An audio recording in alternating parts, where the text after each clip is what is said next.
میری عمر اس وقت 15 سال تھی جب میرے ابا اس دنیا سے رخصت ہو گئے تھے۔ اب میری عمر 23 سال ہے، یعنی میرے ابا کو رخصت ہوئے 8 سال ہو گئے تھے۔ میرا ایک بھائی اور ایک بہن تھی، میں ان دونوں سے بڑا تھا۔ ابا جان پڑھے لکھے اور خوددار انسان تھے، اس لیے تعلیم کے شعبے سے وابستہ ہو گئے تھے۔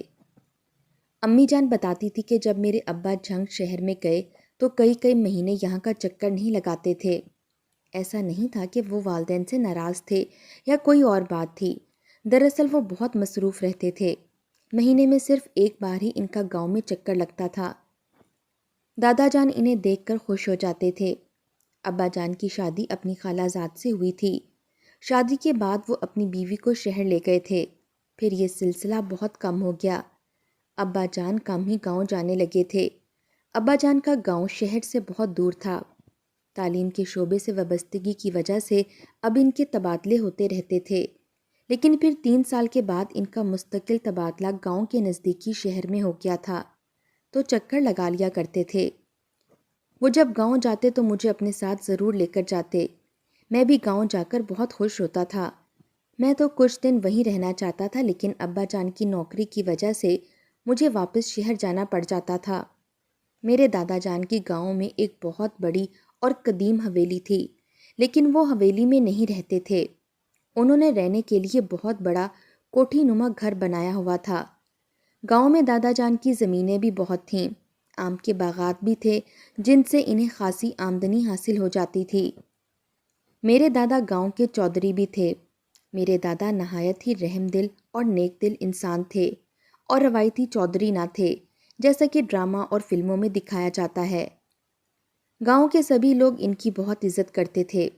دادا جان اپنے گاؤں کے لوگوں کا بہت خیال رکھتے تھے، غریب اور بے سہارا لڑکیوں کی شادیاں بھی کرواتے تھے۔ انہوں نے ایک مسجد بھی تعمیر کروائی تھی، جس کے امام کو اپنی جیب سے تنخواہ دیتے تھے۔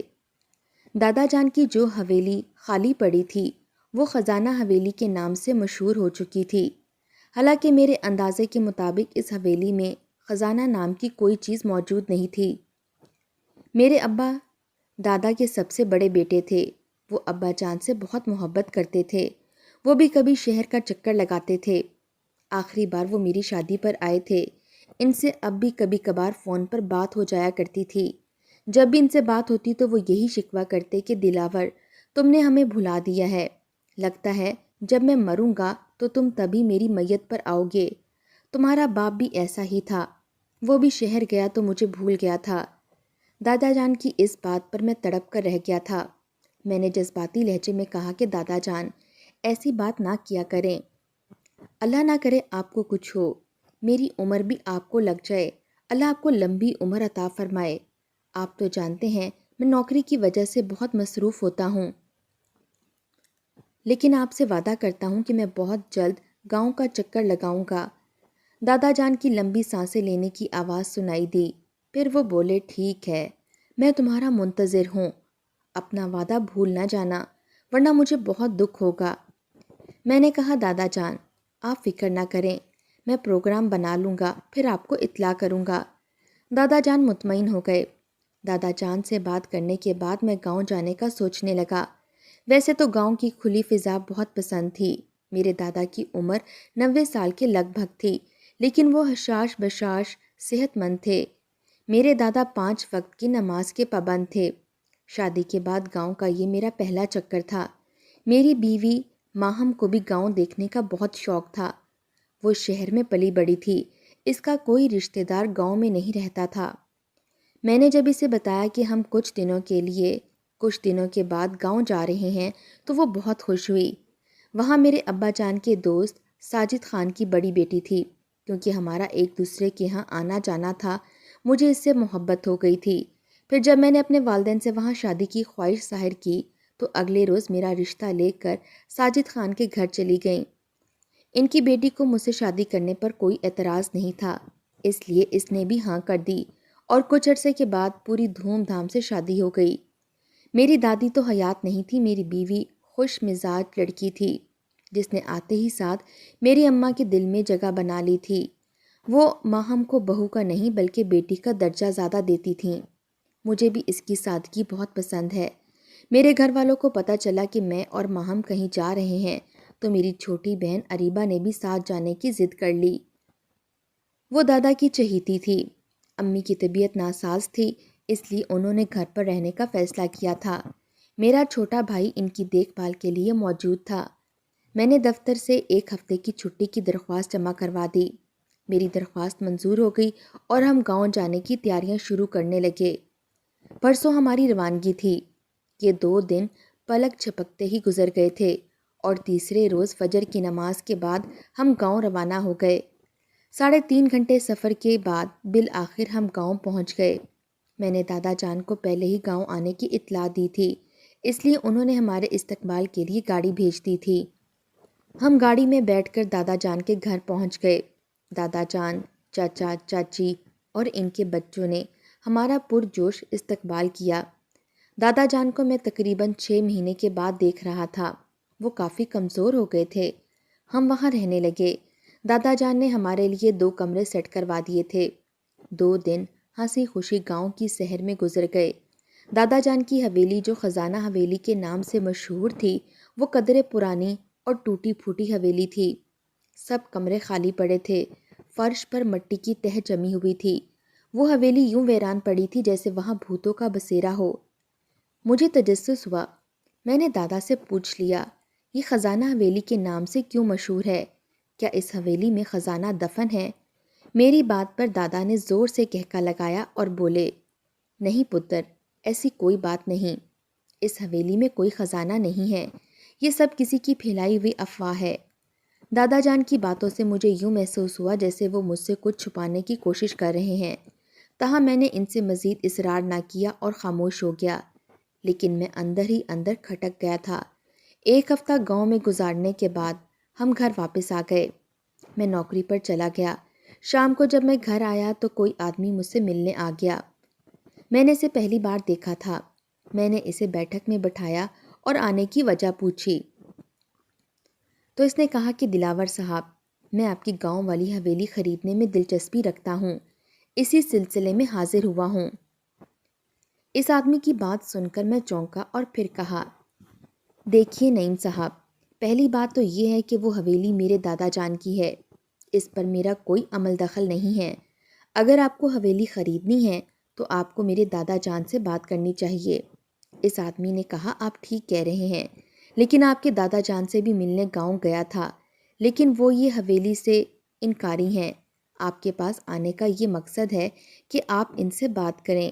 آپ چونکہ ان کے لاڈلے ہوتے ہیں تو مجھے امید ہے وہ آپ کی بات نہیں ٹالیں گے۔ وہ جتنی رقم مانگیں گے میں دینے کو تیار ہوں، لیکن وہ بس اسی طرح وہ حویلی مجھے فروخت کر دیں۔ میں نے کہا کہ ٹھیک ہے، میں دادا جان سے بات کروں گا، آپ مجھے اپنا فون نمبر دیتے جائیں۔ اس رات تو میں دادا جان سے بات نہ کر سکا، لیکن سوچا کہ کل بات کروں گا۔ اگلے روز بھی حیرت انگیز بات ہو گئی۔ میں دفتر میں موجود تھا کہ کوئی مزمل نام کا آدمی مجھ سے ملنے آیا۔ اس نے بھی حویلی کے حوالے سے بات کی تو میں حیران رہ گیا۔ اس نے بھی وہی کچھ کہا کہ منہ مانگی قیمت پر حویلی خریدنا چاہتا ہوں۔ مجھے سمجھ میں نہیں آ رہا تھا کہ آخر اس میں ایسا کیا تھا کہ لوگ خریدنے کے لیے تیار ہیں۔ میں نے اس آدمی سے پوچھا کہ وہ حویلی کیوں خریدنا چاہتا ہے، لیکن وہ میری بات ٹال گیا۔ شام کو گھر آتے ہی میں نے دادا جان کو کال کی اور میں نے ساری بات بتا دی۔ انہوں نے کہا کہ دلاور پتر، تم کسی کی باتوں میں مت آنا، میں اپنی حویلی کسی صورت نہیں بیچوں گا۔ یہ حویلی مجھے اپنی جان سے بھی زیادہ پیاری ہے۔ دادا جان کی بات نے مجھے بھی الجھا دیا تھا۔ میں سوچنے پہ مجبور ہو گیا تھا کہ اگر دادا جان خزانہ حویلی فروخت کر دیں گے تو انہیں کیا فرق پڑے گا۔ میں نے اس آدمی کو فون کر کے بتا دیا کہ میرے دادا حویلی کسی صورت بیچنے کے لیے تیار نہیں ہیں۔ آپ برائے مہربانی مجھے پریشان نہ کیجیے گا۔ کچھ ہی دن گزرے کہ کچھ لوگ اور مجھ سے ملنے آ گئے اور حویلی کے حوالے سے بات چیت کرنے لگے۔ میں نے انہیں بھی انکار کر دیا۔ میرے دادا جان اس حویلی کو فروخت کرنے کا کوئی ارادہ نہیں رکھتے، لیکن وہ لوگ کسی طرح بھی پیچھا چھوڑنے پر تیار نہیں ہو رہے تھے۔ ہر روز ان کا فون آ جاتا۔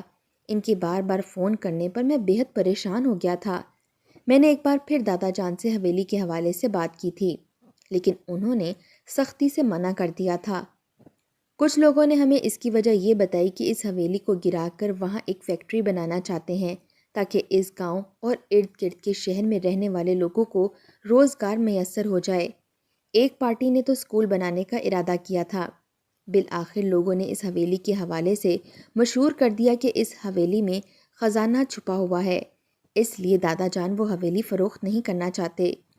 حویلی کے حوالے سے تو اب اخبارات میں بھی خبریں چھپنا شروع ہو گئی تھیں۔ لوگوں کا تجسس پھیل گیا تھا کہ اس خزانہ حویلی کا راز جاننے کے لیے وہ بے چین تھے۔ اب تو ہر روز لوگ میرے پاس آنے لگے۔ میں بے حد تنگ آ گیا۔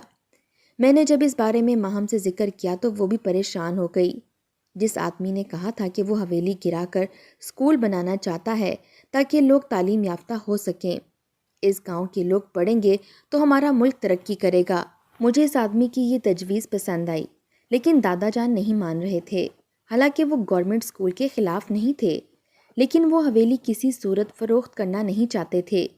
اس بات پر مجھے بہت غصہ تھا کہ اس حویلی کو خزانہ حویلی کہہ کر پوری دنیا میں مشہور کر دیا تھا۔ اب میرا تجسس بھی عروج پر پہنچ گیا تھا اور میں یہ جاننے کے لیے بے چین تھا۔ آخر میں بھی دادا جان سے کہتا کہ ہمیں فروخت کر دینی چاہیے۔ اگلے روز پھر کچھ لوگ گھر آ گئے، خزانہ حویلی ہر قیمت پر خریدنے کی بات کی۔ اب تو مجھے واقعی دال میں کچھ کالا لگ رہا تھا۔ چنانچہ میں نے گاؤں جانے کا فیصلہ کر لیا۔ میں نے دفتر سے چھٹی لی اور اکیلا ہی گاؤں روانہ ہو گیا۔ گاؤں پہنچا تو پتہ چلا کہ دادا جان کچھ عرصے کے لیے گاؤں سے باہر گئے ہیں۔ انہوں نے کچھ دنوں کے بعد ہی واپس آنا ہے۔ مجھے سخت مایوسی ہوئی۔ چاچا اور دیگر سے پوچھا اور پھر میں واپس شہر کی طرف روانہ ہو گیا۔ خزانہ حویلی راستے میں پڑتی تھی، اس لیے جیسے ہی میری نظر خزانہ حویلی پر پڑی تو نہ جانے میرے دل میں کیا بات آئی۔ میں اڈے کی طرف جانے کی بجائے خزانہ حویلی کی طرف بڑھ گیا۔ گرمی شدت سے بڑھ رہی تھی اور ہوا بھی بند تھی، اس لیے میں خزانہ حویلی تک پہنچتے پہنچتے پسینے سے شرابور ہو گیا تھا۔ سامنے حویلی کا بڑا سا گیٹ بند تھا۔ میں نے چاروں طرف سے حویلی کا جائزہ لیا، پھر میں ایک دیوار سے اندر گیا۔ حویلی میں ویرانی کا راج تھا۔ حویلی کا اندر والا ایک دروازہ کھلا ہوا تھا۔ مجھے بڑی حیرت ہوئی تھی کہ حویلی کو باہر سے تالا لگا ہوا تھا، لیکن اندر کا دروازہ کیسے کھلا ہوا تھا؟ پھر میرے دماغ میں یہ بات آئی کہ شاید دادا جان اس کمرے کو تالا لگانا بھول گئے ہوں گے۔ میں آہستہ آہستہ قدم اٹھاتا ہوا اندرونی کمرے میں داخل ہوا۔ جیسے ہی اندر داخل ہوا تو میں حیران رہ گیا۔ میرے دادا جان فرش پر گرے پڑے تھے، ان کی آنکھیں بند تھیں، ان کے ہاتھ میں میرے ابا جان کی تصویر تھی۔